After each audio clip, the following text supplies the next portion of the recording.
We are here with Avital Leibovich of the American Jewish Committee. She's actually the director of the Jerusalem branch. Thank you for joining us today. Thank you for having me. Now, a lot of people don't know what your organization does, but first I'd like to hear about your pedigree. You have quite a lot of experience throughout the years, including the IDF. Can you tell us your experience? Sure. So I joined the IDF when I was 21 after I completed my academic studies. I never really thought I'll be so many years in the IDF, but one thing led into another, and I found myself falling in love, you can say, with the Israeli Defense Forces, with the system, with I think mainly the fact that I could contribute to the country. And I had different roles, usually in the IDF spokesperson unit, where I had to defend Israel across the world. I served for 23 years. I retired 10 years ago, and I've been doing my reserve duty ever since in the northern borders of Israel. I have 3 kids. I'm married. My husband also was an officer in the Air Force, and this is how we met. It's incredible, this perspective we keep hearing. We interviewed some people from the IDF yesterday who are starting at 20 and 21, and hearing the perspective being, I'm doing this because it's my responsibility. If I don't, no one else will. And we were correlating how in America 20-year-olds like, Dad, can I have some more money because I want to go hang out and buy clothes and do things. That sense of responsibility seems to be something that's common in Israel. And I know that one of the messages you're trying to preach is, here's the information and here's how you're responsible to take that information and do something with it. We've been talking about anti-Semitism and how October 7th has exploded that on the world stage yet again. If anybody thought it was dead, what are you seeing now globally? I know that's a big question to start off with, but since October 7th with anti-Semitism. Although we are here in Israel, we do see all the harsh images, the protests, the chants, the holding signs that Jews are not welcomed, or from the river to the sea, or a million other versions of anti-Semitism. We're also hearing slogans like Jews are controlling the world media, or Jews are the richest people in the world. These are all anti-Semite slogans, and we are aware of that. Now, part of it derives from ignorance. Another part of it has to do with a lot of falsehoods. We are in the age of internet and social media. We are living in an age that everybody that has a cell phone is actually a journalist in a way. And therefore, nobody really checks, the authenticity of the footage that he or she saw. It's easier to base your opinion based on emotions. And this is the big challenge. Now, today's generation, we know many of them do not read. So from their perspective, everything started October 7th. They don't understand the history, the load of efforts that Israel had for many, many years to try and control terror in the borders. They don't even know where Israel is on the map. I bet you that if I would go to those thousands of students who are studying in Ivy Leagues, and they should be the next leadership of the states tomorrow morning, and I would ask them, can you place your finger on a map and show me where Israel is?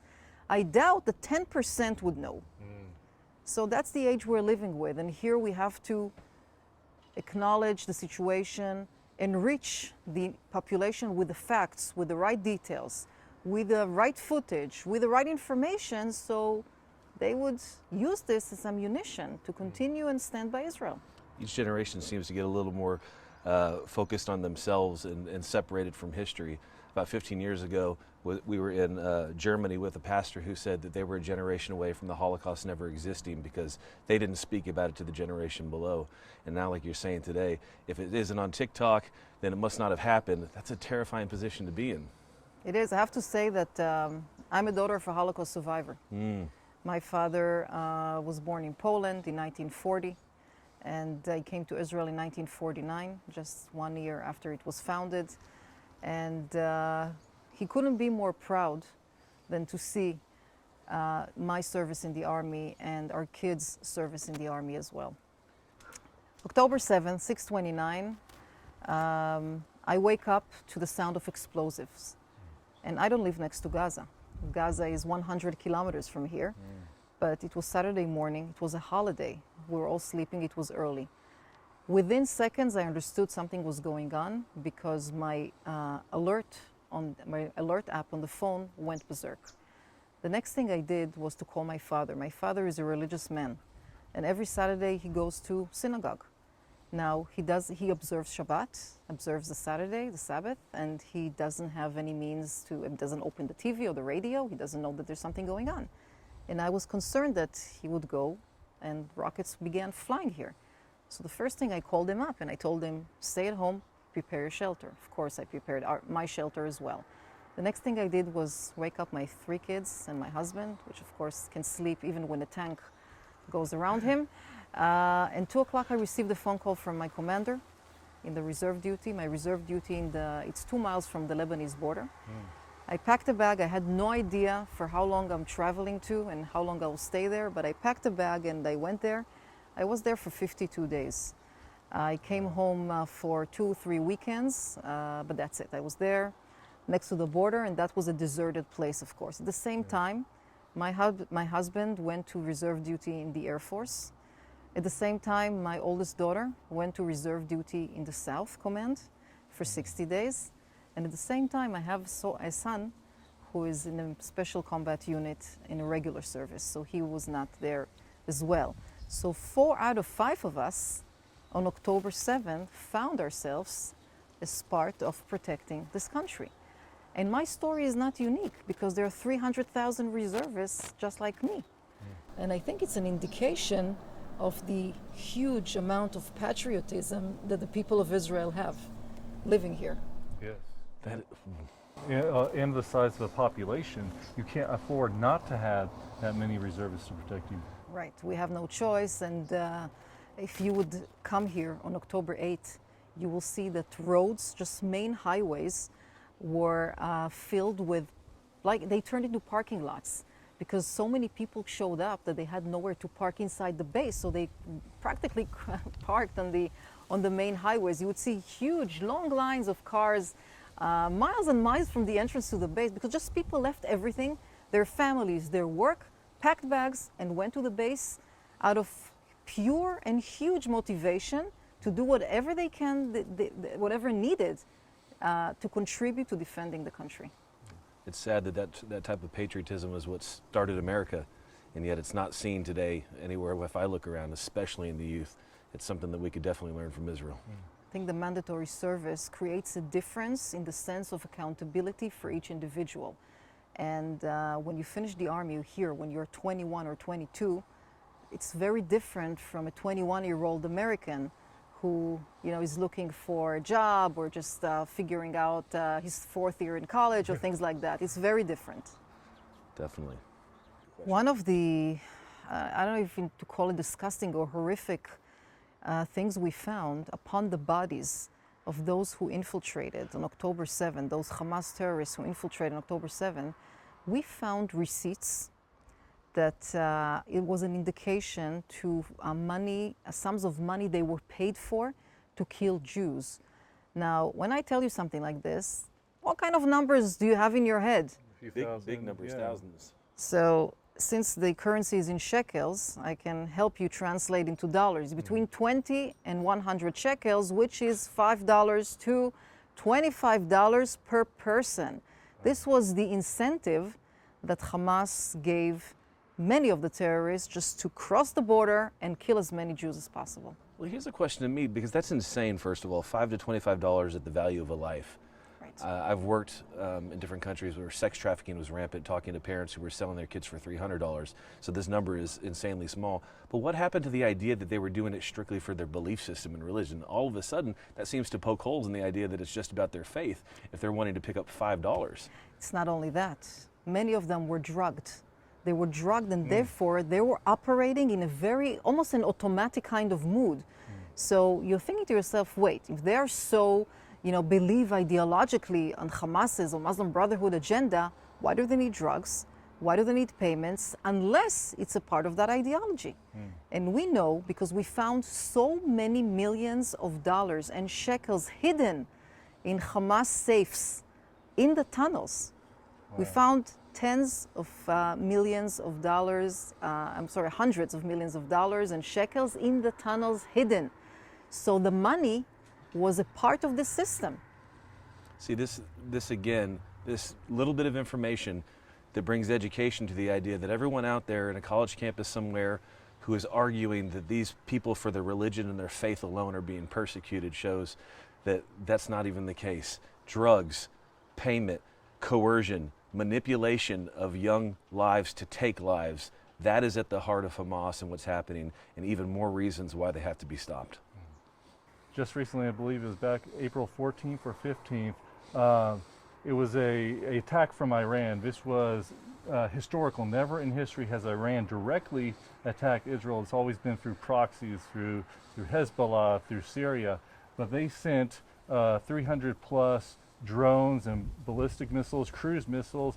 Thankfully, no one was severely harmed, and America helped, and you all guys, the Iron Dome, all these amazing methods of technology defeated their weaponry. But we heard afterwards that this was foreknown by the American government. We heard through Turkey that this was a plan, and we sort of set limits. Okay, if you don't go beyond this, you can do this.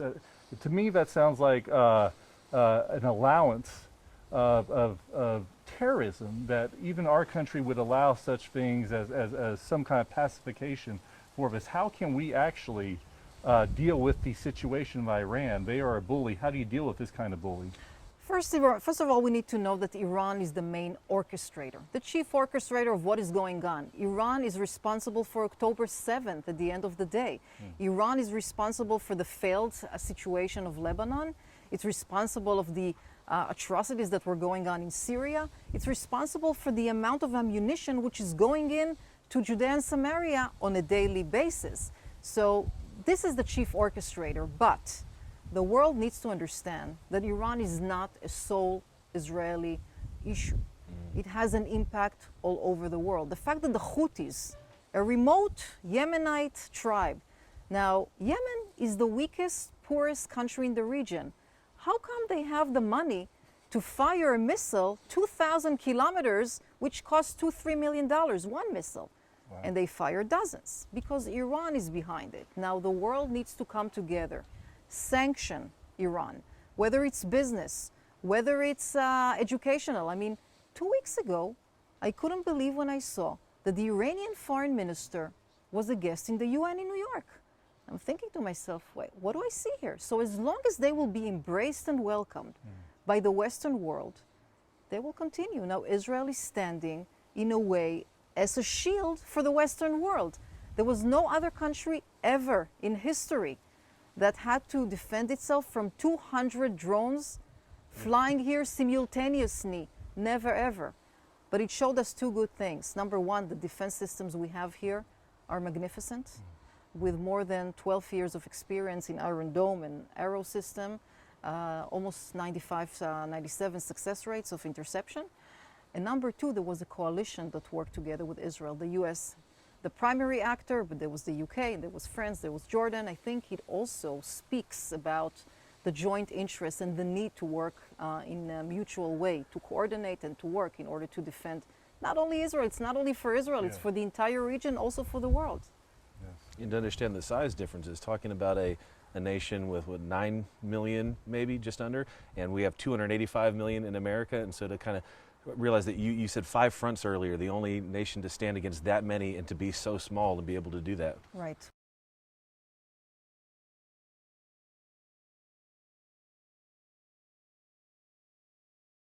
We are not living with neighbors like Norway, Sweden, or Luxembourg here.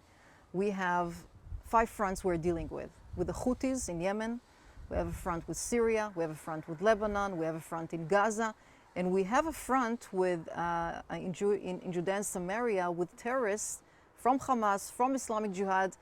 And what's joining in common all of these 5 fronts are the Iranian handprints all over. Well, you spoke about there's disinformation, there's lack of education with people not knowing this. What about when it comes to the world media and world journalism? They have an anti-Israel bias, clearly.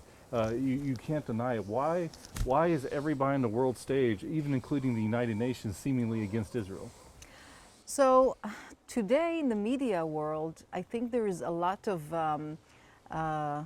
competition on who brings the story first.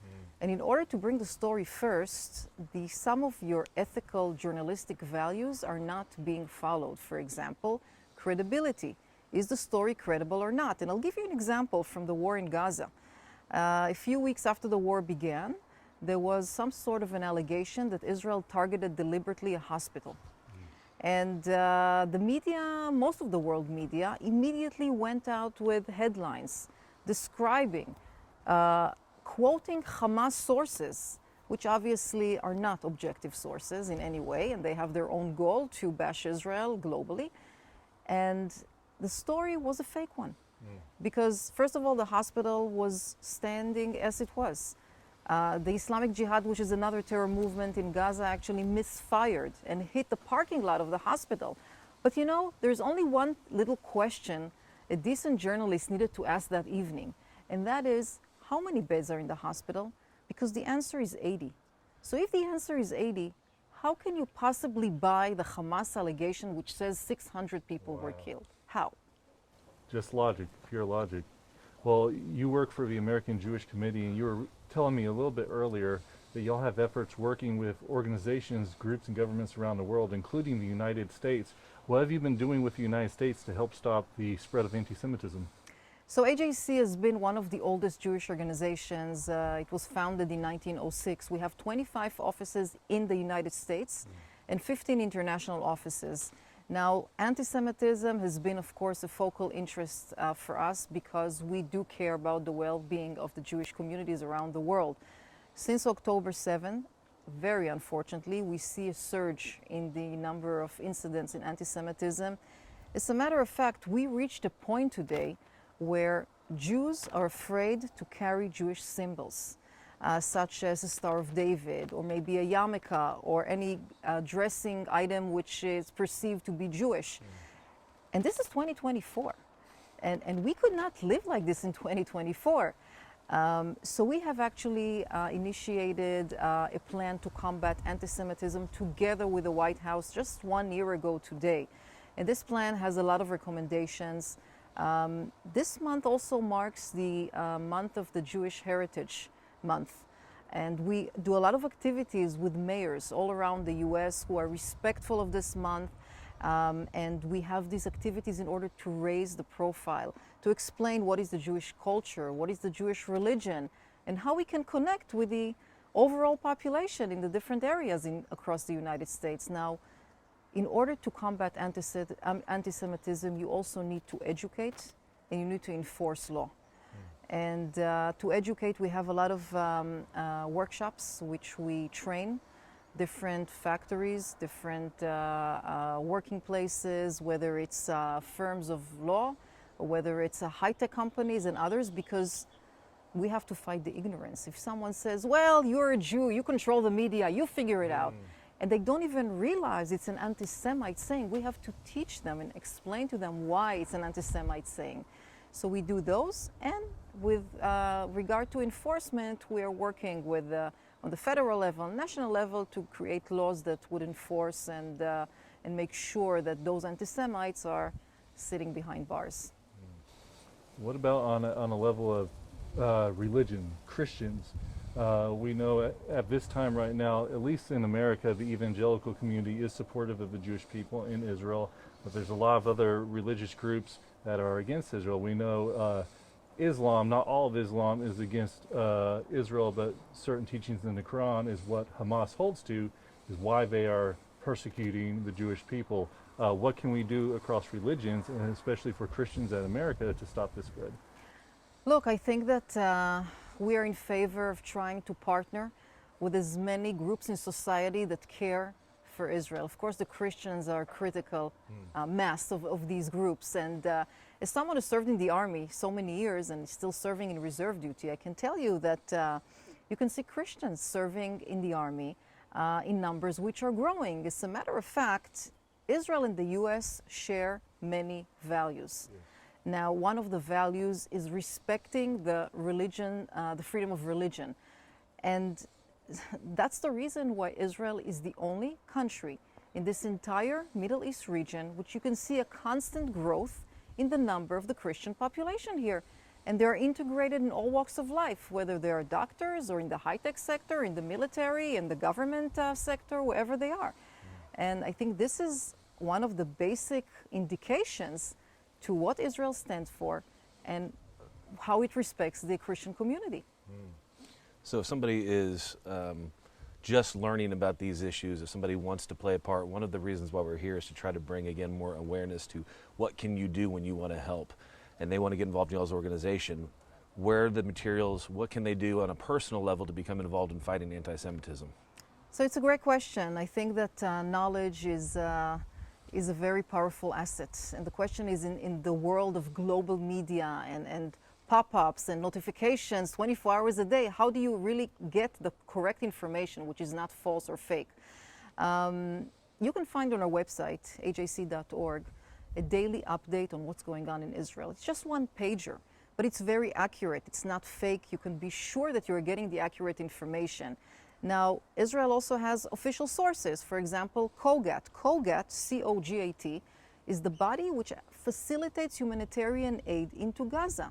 Now, there are more than 20 NGOs which are donating aid to Gaza on a daily basis, and I'm not even counting the countries. Wow. There are more than 20 bakeries which are operating every day, producing, baking pita breads.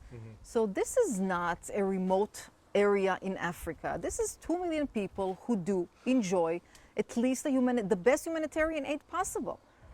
And just another thought. You know, we had here a deadly civilian war in Syria between 2011 and 2018. It was horrible for them. 250 people were butchered every week. Syria wasn't held to any standards. How many times did the National Security Council convene in 7 years? Once, twice? How many times did it convene here in 7 months of fighting, where we had no choice but to protect ourselves? We didn't ask to be dragged into atrocities on October 7th? More than 50 times. So please keep that in mind when you hear, read, receive information about Israel, and go to the best sources, the accurate sources, and this will be very helpful to everyone, I believe. You are definitely held to a different standard than anyone in the world, even according to the rules of war, the boundaries that y'all received in 1948, then y'all lost and regained, and then suddenly this is not your land, you're occupiers. You told me earlier that here's the border to Samaria right here, right over that hill, and that territory is disputed territory, but it is ancestrally, biblically, and of course by 1948 rule law standards, your land, your country. What do you say to people who claim that you are the occupiers, that you are the instigators of war? First of all, if I have the opportunity, I would bring them here to Israel. You know, we are bringing 25 delegations every year of decision makers, politicians from all over the world to show them Israel, not through the media, not through a TV screen, but on the ground. And I think this is the critical thing. But I am aware that we can't bring everyone. Therefore, I do suggest sticking to the facts. And we are here. The Samaria Mountains are behind us. Tel Aviv is just half an hour from here. So let's begin the lesson by learning about the map of Israel and how big it is, the size of New Jersey, for example, for your American audience, but also the challenges. Our neighbors are not Luxembourg and Sweden. Our neighbors is a failed state Lebanon, a failed state Syria, Jordan, and Gaza and Egypt. These are our neighbors. So this is not a kind of pastoral area where you go into your car with your trailer and you take a weekend stroll. Unfortunately, that's the area where we live. And by the way, the name of the army that Israel has is not for no reason, the Israeli Defense Forces, because that's what we've been doing since day one that Israel was founded. Well, Avital, you gave us so much information and so many practical ways for our viewers at home to get involved. I just want to thank you for the time you've taken and all the work and service that you've done for Israel over all of these decades. Remember, we've spoken many times about how emotions are not the guidance of your soul. You need facts, you need information, you need education. And so simply watching something that pulls in your heartstrings is the easiest way to be manipulated in life and to be the pawn for somebody else. So if you truly want to stand for truth, do the work, be responsible, and get off past just commenting on social media and for likes. And like you said, get in the country. If you believe this is the place, go take a visit and learn simple geography. Thank you for the opportunity, and I want to tell you that you're always welcome, you're always invited, and I hope we'll continue our friendship forever. Thank you, Avital. Thank you. Thank you. Thank you.